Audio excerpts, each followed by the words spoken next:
उत्तराखंड की राजधानी देहरादून में भाजपा के प्रस्तावित मुख्यालय को झटका लग सकता है। दरअसल मुख्यालय की नींव रायपुर रिंग रोड स्थित तकरीबन 16 बीघा की जमीन पर रखी थी, लेकिन अब उत्तराखंड भाजपा का सपना विवादों में आ गया है। दरअसल एक PIL में दावा किया गया है कि रायपुर रिंग रोड पर मौजूद जिस जमीन पर भाजपा का कार्यालय बनना था, वही भूमि सरकारी भूमि में विलय हो चुकी है। वकील और याचिकाकर्ता विकेश नेगी का कहना है, यदि भाजपा इस बात की जानकारी के बाद भी कार्यालय बनाती है तो सरकारी जमीन पर अतिक्रमण होगा। विकेश डिमरी का कहना है कि जमीन चाय बागान के खसरे में खरीदी गई। वहीं 12 बीघा से ऊपर जमीन लेने पर सरकार से परमिशन लेनी होती है, लेकिन भाजपा ने ऐसा नहीं किया। ये मामला सीलिंग का ज़मीन का था। सीलिंग की ज़मीन से बचने के लिए चाय बाग के लिए छूट मिली थी। अब चाय बाग के लिए जब छूट मिली तो उसमें चाय बाग में ये था जितनी भी आप ज़मीनें रख सकते हैं, उसमें नो लिमिट था। अब उसके बाद जब चाय बाग के लोगों ने क्या करा, इसके बाद इन ज़मीनों को कन्वर्ट करने लग गए और उनको बेचने लग गए, उनका लैंड यूज चेंज करने लग गए। तो इसमें यूपी गवर्नमेंट का एक अध्यादेश आया 10 अक्टूबर 1975 में कि जो भी 10 अक्टूबर 1975 के बाद जो भी सेल रेट होंगी सब शून्य हो जाएंगी। अच्छा, यानी कि उसका अगर लेमन भाषा में कहें तो सरकार में निहित हो जाएंगी। इसके बाद 96 में 24 अक्टूबर 1996 में एक जजमेंट आया ऑनरेबल सुप्रीम कोर्ट का कि जो भी चाय बाग की ज़मीन 10 अक्टूबर 1975 के बाद सेल रेट होंगी या उनका लैंड यूज चेंज होगा, वो गवर्नमेंट में वेस्ट हो जाएंगी। और इसमें फिर तत्कालीन जो ADM थे उन्होंने इसमें चाय बाग के नंबरों को मेंशन करा। जो अभी फ़िलहाल हमने जो डाला है चक रायपुर, नथनपुर और लाडपुर 350 बीघे का। इसी बीच में अभी हमें एक RTI में मिला मनीषा पंवार जी का, जो तत्कालीन 2005 में DM थी। उन्होंने भी अपनी रिपोर्ट में दिया है कि 31 सन 1995 में अध्यादेश में ये मेंशन है 10 अक्टूबर 1975 का जो भी सेल रेट होंगी सब शून्य हो जाएंगी। अब ये और यहाँ देहरादून में चाय बाग की ज़मीन का खुर्द-बुर्द हो रहा है और इनकी रजिस्ट्रियों पर रोक लगाई जाए। टोटल कितनी ज़मीन है सर देहरादून में? लगभग 5,500 बीघा ज़मीन है, जो अभी तक कई इनमें से लगभग 3-4 हज़ार के करीबन तो बिक भी चुकी हैं। अच्छा। इसके अलावा ये जो अभी जो हमने PIL डाली है, हमने ऑनरेबल हाई कोर्ट ने इसमें इनकी रजिस्ट्री में रोक लगा दी है और इनसे जवाब तलब कर दिया है। वहीं इस मामले पर भाजपा अध्यक्ष महेंद्र भट्ट का कहना है कि भारतीय जनता पार्टी ने कानून का पालन करते हुए ये जमीन खरीदी थी। इसका नियमों के तहत रजिस्ट्री और दाखिल खारिज अभी करवाया गया। भाजपा अध्यक्ष का ये भी कहना है कि अब अगर किसी को इस बात पर शंका है तो वह न्यायालय में गया है और न्यायालय में इस बात का जवाब दे दिया जाएगा। देखिए, जमीन खरीदने की प्रक्रिया होती है। जमीन ली गई, हमारे तक अध्यक्ष के नाम पर जमीन थी, रजिस्ट्री हुई, उसका दाखिल खारिज हुआ। अभी तक इतनी जानकारी थी ना। अब मामला को कोर्ट में गया, कोर्ट की जो बातें हैं जो जानकारी में आएगी हम पढ़ेंगे समझेंगे।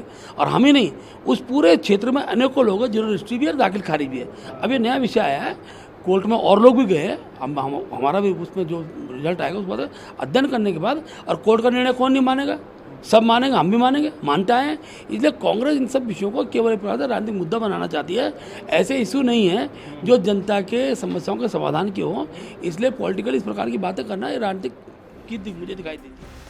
वहीं इस मामले में हरीश रावत ने CBI जांच की मांग की है। देहरादून का मंजूर किया था और उसके लिए टी गार्डन की जमीन को छांटा था, तो उस समय जिस प्रकार से भाजपा से विरोध उठा था और कुछ लोगों ने विरोध किया था, अब उसका कारण मेरी समझ में आ गया है।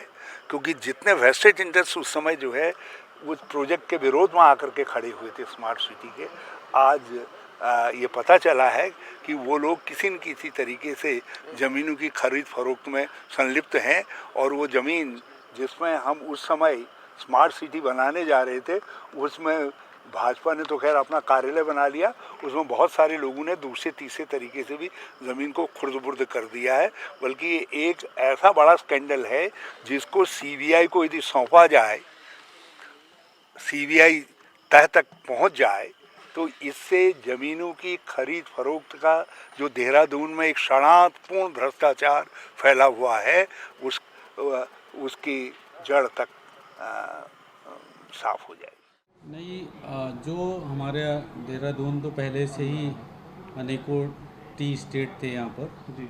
और इसमें फ़िलहाल जो अभी प्रकरण उसमें है वो माननीय उच्च न्यायालय का एक आदेश आया हुआ है जिसमें एक PIL डली हुई है हाँ। और उसमें ये कहा गया है कि जो पूर्व में सीलिंग एक्ट के तहत इस कारण से छूट ली गई है कि जो चाय बाग की भूमि है, रविश चाय की भूमि है, अतिरिक्त घोषित भूमि है, उन भूमियों पर लोगों ने गलत ढंग से बेच करके या किसी अन्य प्रकार से अवैध अतिक्रमण कर लिया है, उसे रिक्त कराया जाए।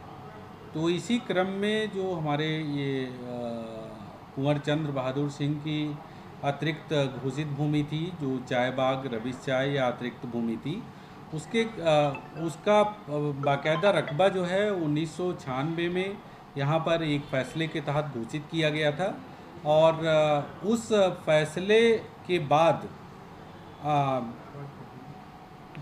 अनेकों लैंड पर जो है कुछ अवैध अतिक्रमण पाए गए हैं और उसका पूरा जांच हो रहा है और उसी में से कल एक मामला एक ग्राम चक्रायपुर है।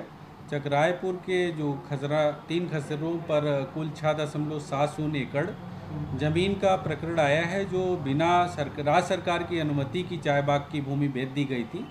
तो जो एक्ट कहता है उसके मुताबिक धारा 6 का उल्लंघन है 6(3) का और उसमें 10/10/75 के बाद बेची गई थी भूमि 1987 में। तो पूरी तरह से वो राज्य सरकार की भूमि है, घोषित हो चुकी है और जो विक्रय विलेख है नल एंड वाइड हो गया है और वो राज्य सरकार जो है उस पर कब्जा कर। अब देखना ये होगा कि मामले में आगे क्या होता है। देहरादून से अंकित शर्मा की रिपोर्ट।